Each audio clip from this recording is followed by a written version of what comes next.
പ്രിയപ്പെട്ടവരെ, ഈശോയെ പോലെ നോമ്പുകാലത്തിലെ ഈ ദിനരാത്രങ്ങൾ ആത്മാർത്ഥമായ ഒരു തിരിഞ്ഞുനോട്ടത്തിനും ദൈവത്തിന്റെ പ്രിയപുത്രൻ അല്ലെങ്കിൽ പ്രിയപുത്രി എന്ന തിരിച്ചറിവിനും നമ്മെ സഹായിക്കട്ടെ.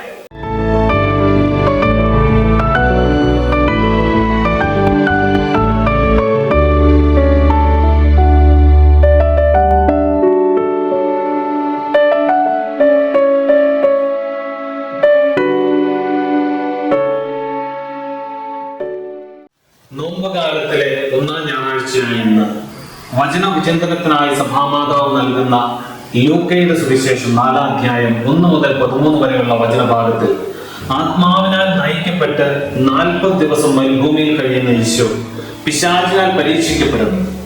ഈശോയുടെ മരുഭൂമിയിലെ 40 ദിവസത്തെ ഈ ഉപവാസമാണ് വലിയ നോമ്പ് എന്നറിയപ്പെടുന്ന ഈ കാലത്തിന്റെ അടിസ്ഥാനം. പേതുർത്ത എന്ന സുറിയാനി പദം സൂചിപ്പിക്കുന്നത് പോലെ തിരിഞ്ഞു നോക്കാനും അനുരഞ്ജനത്തിനും പ്രത്യേകം മാറ്റിവെക്കപ്പെട്ട സമയമാണ് നോമ്പുകാലം. 40 ദിനരാത്രങ്ങൾ മരുഭൂമിയിൽ ഏകാന്തതയിൽ ചെലവഴിച്ച ഈശോ ഒരു തിരിഞ്ഞുനോട്ടം നടത്തി. തന്റെ മാമോദിസ വേളയിൽ വെളിവാക്കപ്പെട്ട ദൈവത്തിന്റെ പ്രിയപുത്രൻ എന്ന സത്യത്തെ തിരിച്ചറിഞ്ഞ് അതിൽ ആഴപ്പെടുന്ന ഈശോ പ്രലോഭകന്റെ പരീക്ഷണങ്ങളെല്ലാം അതിജീവിക്കുന്നത് ദൈവത്തിന്റെ പ്രിയപുത്രൻ എന്ന അവബോധത്തിൽ ഊന്നി നിന്നുകൊണ്ടാണ്. വീണ്ടും ഈശോയുടെ ഏകാന്തതയിലെ തിരിഞ്ഞുനോട്ടം ദൈവ മനുഷ്യ ബന്ധങ്ങളിൽ പാപം മൂലം വന്നു ചേർന്ന വിള്ളലുകളെ വെളിപ്പെടുത്തി.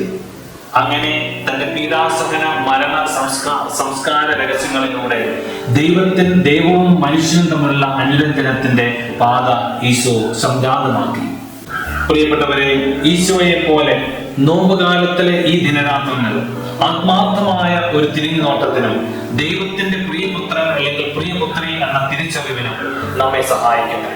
ഇത്തരത്തിലുള്ള തിരിച്ചറിവാണ് ദൈവത്തിന്റെ പ്രിയപ്പെട്ട മകൻ അല്ലെങ്കിൽ മകൾ എന്ന ബോധ്യത്തിൽ നിന്ന് പിശാചിന്റെ പ്രലോഭനങ്ങളെയും പരീക്ഷണങ്ങളെയും അതിജീവിക്കുവാൻ നമുക്ക് ഉൾക്കരുത്ത് നൽകുക. അതുപോലെ തന്നെ ഈ തിരിഞ്ഞുനോട്ടം എന്റെ ബന്ധങ്ങളിലെ വിള്ളലുകളെ തിരിച്ചറിഞ്ഞ് അനുരഞ്ജനത്തിന്റെ പാതയിലേക്ക് നയിക്കണം.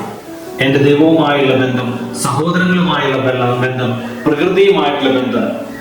പ്രിയപ്പെട്ടവരെ, നോമ്പുകാലത്തിലെ ഈ തിരിഞ്ഞുനോട്ടം ഉചിതമായ തിരിച്ചറിവുകളിലേക്കും ഫലപ്രദമായ തിരിച്ചുവരവിനും നമ്മെ ശക്തരാക്കട്ടെ. ആമേൻ.